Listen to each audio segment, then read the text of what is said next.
bear with me for a second. But I was just literally sitting here talking to myself again. And I realized that there is not a single thing that can hold you back from the things that you say you want, but you. I think we make up all of these excuses about why we aren't the person that we would actually like to be, or why we're not living the life that we would like to be living, right? And it's really literally that they're excuses. We tell it, well, I gotta work. I hear people say it all the time, well, I gotta work, or I gotta do. Listen, nobody's story is exactly the same. So I don't expect your life to look like mine or mine to look like the next. But when you are able to use the tools that you were given to make $1 out of 15 cents, that's it right there. Maybe you couldn't work with the set of circumstances that I have, but you weren't given that set of circumstances. Well, I'm not going to say given. You created those circumstances. So sorry, let me just backtrack real quick. You created the circumstances. So look at everything in your life. You have created it. There's not one thing that you can really actually blame on somebody else. Yes, this happened and that happened and there's trauma and this and that. I'm not discrediting any of those things. But what I am saying is that at some point you have to own your shit. And when you look at every single thing that you're going through right now is literally a consequence of an action you made, good, bad, or indifferent. And I'm not saying it's bad or good. You get to decide. It doesn't matter if it's bad or good. It's if you backtrack it somehow, I see how I put myself in this situation. Right. Well, in that same breath, if you can own how you've gotten to the place that you are, if you can own that, you can figure out how to get from it. Like, so I created this, so how do I undo it? Like in real life, it takes a level of complexity and for you to slow down enough to really, really understand. But we are the only thing that is holding us back from doing the stuff that we want to do in real life. We, individual person, the shit that you entertain and the shit that you, whatever, waste your time on, actually, we're going to say that. Takes a level of honesty, seriously, a level of honesty for you to sit down to say, hey, yeah, I wasted a lot of my time. If you are around me, fortunate to be around me, you will hear me say that my time is more valuable than my money is. And that's real talk. So when you really sit back to see the places that you're actually spending your time, that is like you going over your bank account to see where you wasted your money. It's the same. So just like you look at your money like, oh, I could cut back on this, or I could cut back on that so that I can have more money in my bank account. You could also like just survey your life and feel, kind of look at where you're spending your time. It's the same thing. I'm telling you, it's amazing.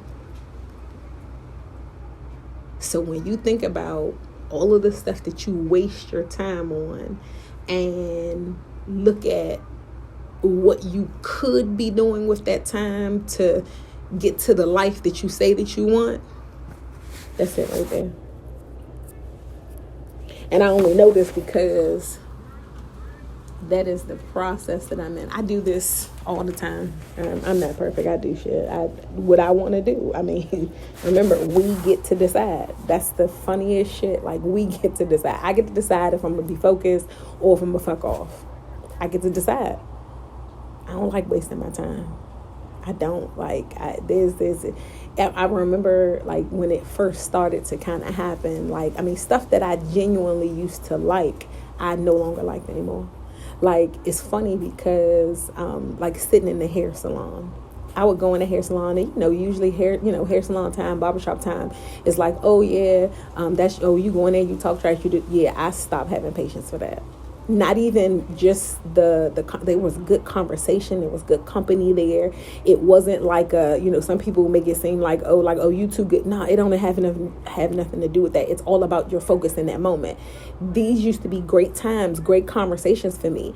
And then it got to the point where when I was sitting in the salon, when I wanted to be out doing other things, basically I wanted to spend my time on other stuff, then the importance of going to the salon, it diminished. It just diminished. I no longer wanted to spend my time in there. It was real weird too. Like I used to actually get anxious. I would go do it because that's I'm used to doing whatever my appointment was. I would go.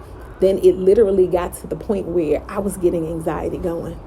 It was the craziest thing. I was literally getting anxiety going because I no longer wanted to spend my time. But I had been doing that for so long that now I didn't want to do it, but I kept doing it out of habit. And then it was just like, hey, I don't want to do this anymore. And it was just like, hey, you don't got to go, right? Like, you don't got to go. And I'm like, oh, I don't have to go. Look at that.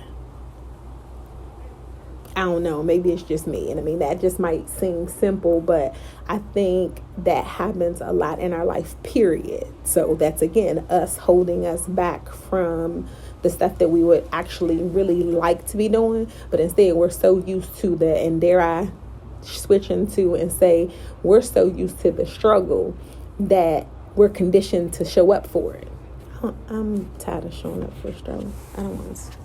I don't want to show up for the struggle anymore. I want to go do like things, like great things, like more things. If you talk to me enough, you will always hear me revert back to this one thing out of Michelle Obama's book, Becoming, where she says,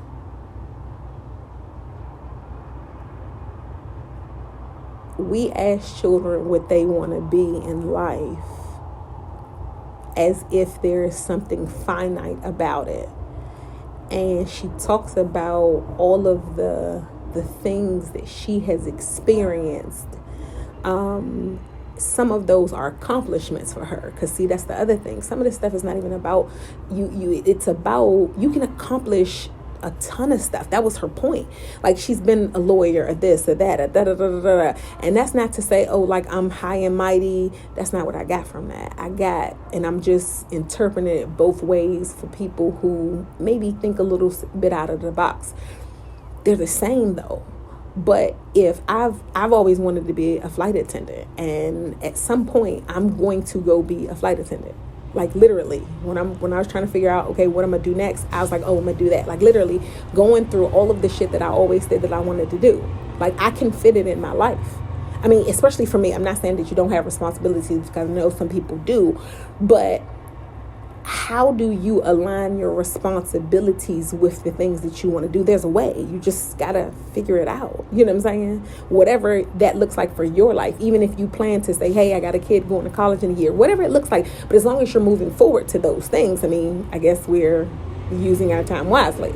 But either way, Michelle Obama says that we ask them what they want to be almost, as if it's finite. And it just doesn't work that way. You literally get to choose.